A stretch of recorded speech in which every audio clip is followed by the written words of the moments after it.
Another one through the post. I have to be careful because it's almost boring, just how accurate he is. So he knocks another one through. All-time NFL leading scorer. He's known as the Great Dane because he's from Copenhagen. And I think, Charles, he actually leads two different franchises in scoring, does he not? Well, one time he did. New Orleans Saints, 13 seasons there, still the all-time leading scorer with them. And the Atlanta Falcons, he held that record, but Matt Bryant has since passed him. Throwing now, Griffin on first down, eluding the pressure right. And seeing no options, he just tosses this one away, incomplete. Now that'll bring up second down.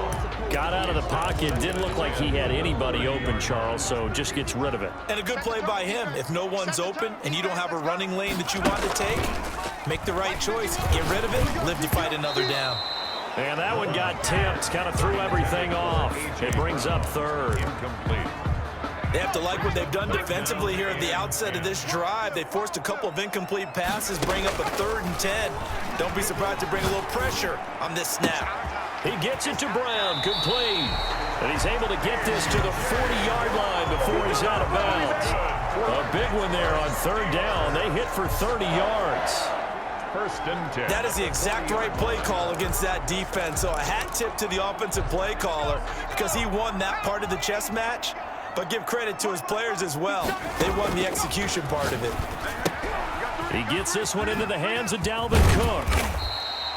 7 yards on the play, and that'll bring up second down. And before this second down play, we'll get a whistle, a signal, and a timeout, as they'll stop it with 13 seconds to play in half number 1. Setting up the screen for Cook.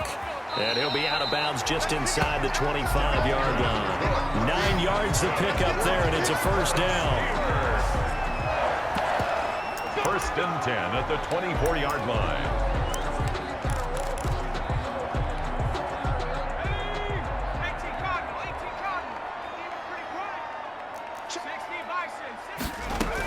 First down, here's the run with Cook. And they'll bring him down at the 18-yard line. And we're going to get a timeout with 2 seconds remaining in the second quarter. So with 2 ticks left here in the half, on is the field goal unit. That's just a 35-yard attempt from the left hash. And the 13-year man puts it through, and that will do it for this first half.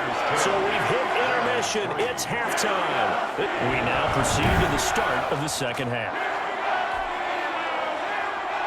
So time for the second half as the Steelers have the lead, and they will also be receiving the football here to start the third quarter. And he'll be brought down at the 28-yard line, so the decision to bring it out of the end zone gets him 3 more. Steelers take over 1st and 10 at their own 28-yard line. The Steeler offense now with a football first here to begin the third quarter. And they're not going to play this conservative, I don't think. They had the field goal last time, and they're up, but they're looking to put a drive in the end zone. Oh, I agree with you totally. No one goes out on the field and says, all right, let's just settle for 3, except in certain situations, trying to ice a game, that sort of deal. Most of the time, it's end zone, and that's what you're thinking, and I believe that's exactly what they're thinking as they begin this one. Yeah, no quarterback ever goes out there saying, let's get 3, right? Not one that I've ever met. And he'll be corralled out across midfield down to the 45. Call it a gain of 14 for the second play in a row. Sometimes it's hard to believe, but there are times this game is about patience, isn't it? Has had the game he expected, but that run there, that may get him going. I was just going to say, maybe that gives him a little juice, because you're right, he struggled, especially in that first half. Yeah, and I know the great ones always think to themselves, just hang in there. I'm just one big carry away from busting this open. That's a good start for him. 4 yards. That one goes for 24 yards. So the defense blitzed. A nice job picking that up, completing the pass. And how in sync was the quarterback in his center on that play? They saw the blitz, made the appropriate calls, got the line engaged, because now they know they're going to be extra guys at the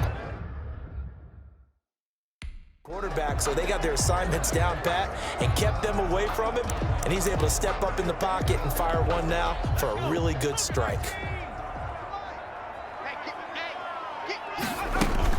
On first down, it's Cook. And he's going to get a solid gain of 9 before being brought down. Second and right at a yard. That's a really nice job by them picking up the run blitz and detecting it and blocking it and turning it into a nice run. And a lot of times you think if you blitz a running play, you're going to smother it. But a lot of the blitzers, they come in a little bit high. They don't have great leverage, and they're easily blocked and turned to the side.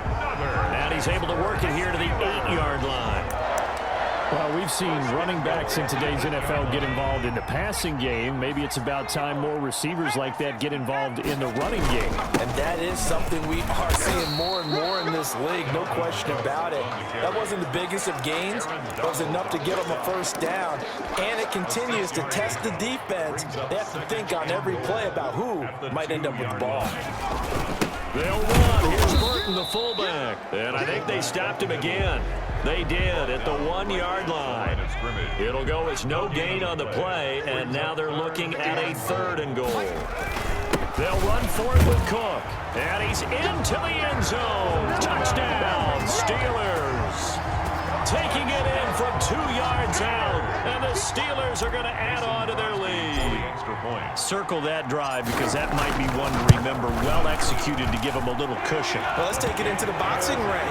You talk about them commanding it, keeping the fight where they wanted to, whether it was in the center of the ring or putting them on the ropes because it was jab, jab, jab. And finally, the haymaker to put that drive away. Takes this about 5 yards deep and not willing to risk another fumble. He'll sit on this. It's a touchback. So here comes the Raiders offense getting ready for their first possession of the second half. They trail offense, first time to touch the ball in quarter 3, and we'll see what they can do. And I can't wait to see what they have planned because some teams script to start a half. Other teams just go, okay, these are the sequence of plays we want to run. These things worked well for us. And sometimes they throw in that big chunk play right away. Shocker. Try and get after them early and try and create a big play to give themselves some momentum. See what they have up their sleeve. And this is going to be a Raiders first down as the tackle made it about the 43-yard line. It's a first down on a gain of 10. Las Vegas. McNabb to throw. It's a short one here, complete to the tight end. And he's able to get this one out closer to midfield across the 45. 5 yards on the catch there, brings up second down. Now in Pittsburgh, it's Raider football here, but they're on the short side of the scoreboard right now as we begin the 4th. Second down, McNabb. They got a man over the middle. It's Woods. And they're going to have themselves another first down as the tackle's made at the Steelers' 42. They picked up 5 yards last time. Now they double it and get 10 here. On 1st and 10, McNabb gets this out to Saquon Barkley. And he's going to get this one down to the edge of the red zone. Complete to A good pickup there, a 22.